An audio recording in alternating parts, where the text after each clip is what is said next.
Good morning. I'm going to wake you up this morning, and I'm going to do it by giving away a free souvenir. This is issue 15 of Bitcoin Magazine.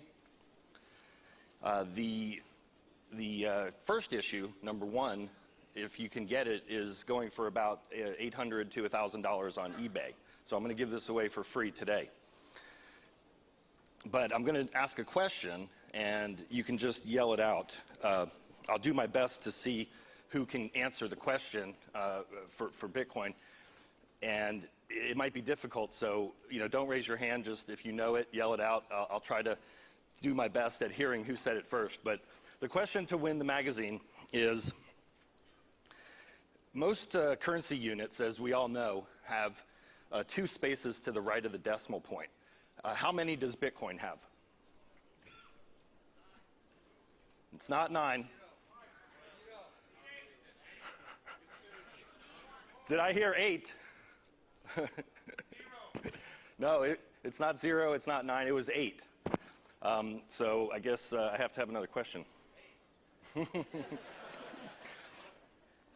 The maximum number of Bitcoins will be issued and mined by the year 2140.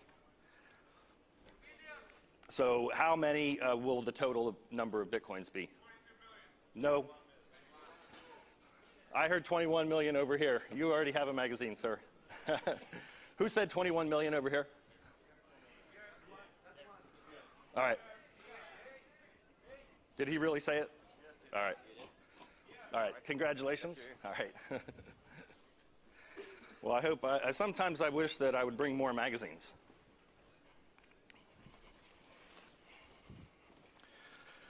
Okay. Thank you very much for attending this morning. My name is Jon Matonis. I'm the executive director of the Bitcoin Foundation. The Bitcoin Foundation is a nonprofit membership organization devoted and organized for standardizing and protecting the protocol. I continue to be encouraged and astounded by the growing interest in Bitcoin, and I think that's exemplified here today as well.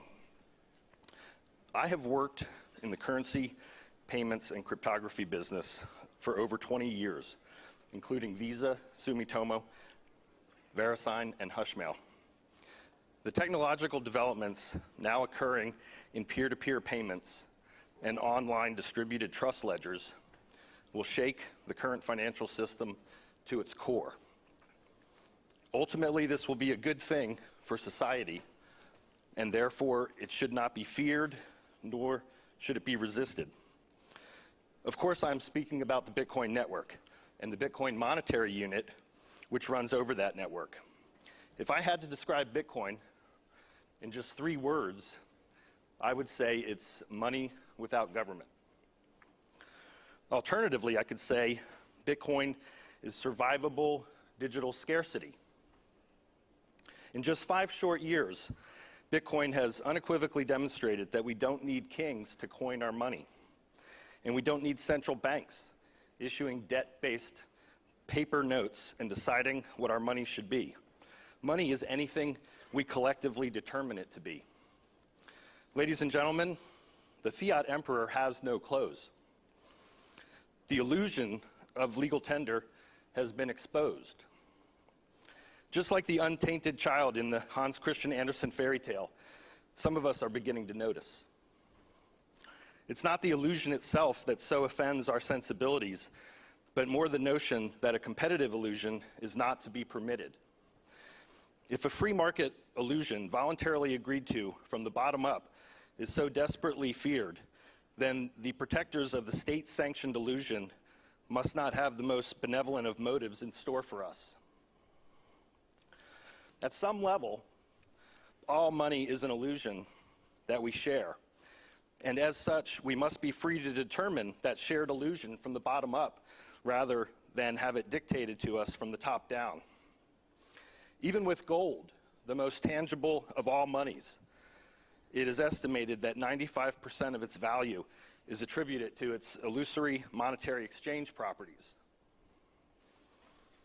With the Bitcoin monetary unit, seigniorage becomes a thing of the past. And as users of the monetary unit, we are not insulted by the insidious practice of having zeros added to the left of the decimal point. Bitcoin is infinitely subdividable to the right of the decimal point, as it should be. Governments are not opposed to a shared illusion. They only want it to be their shared illusion.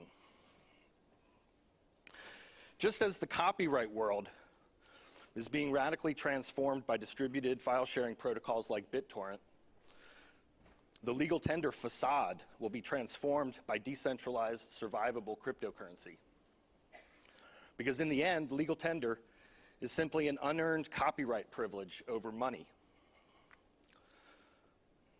Additionally, most governments are sorely mistaken when it comes to Bitcoin, because in order to thrive, Bitcoin requires only market-based legitimacy, not government-sanctioned legitimacy.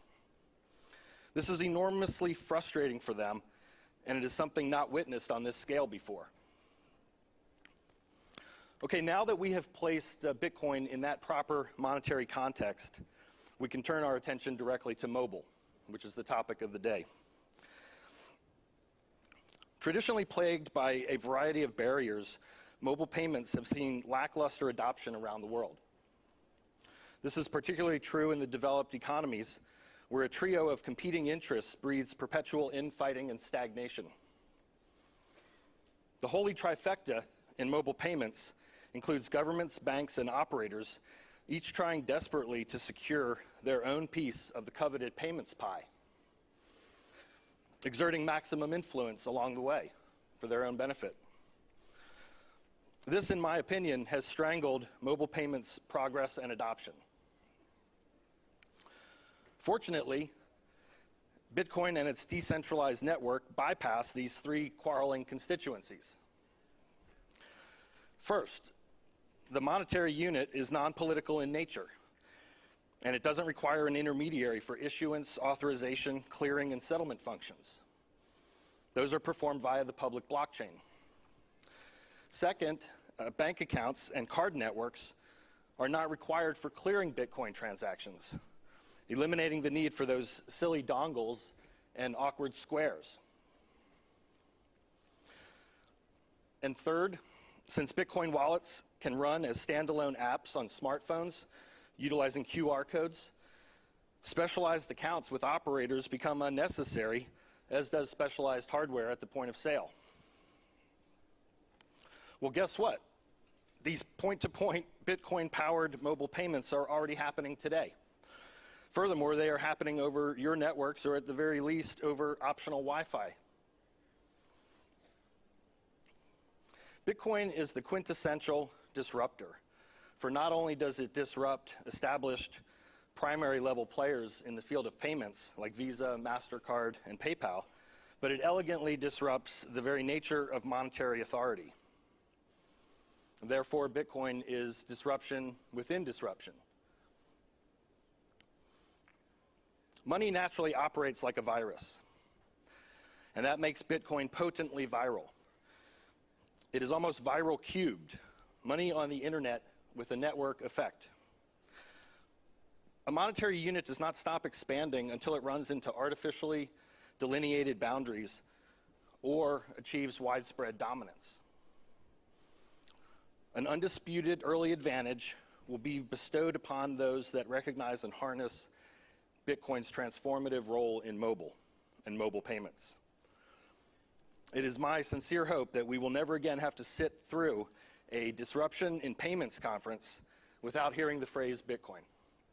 And thank you very much for your time.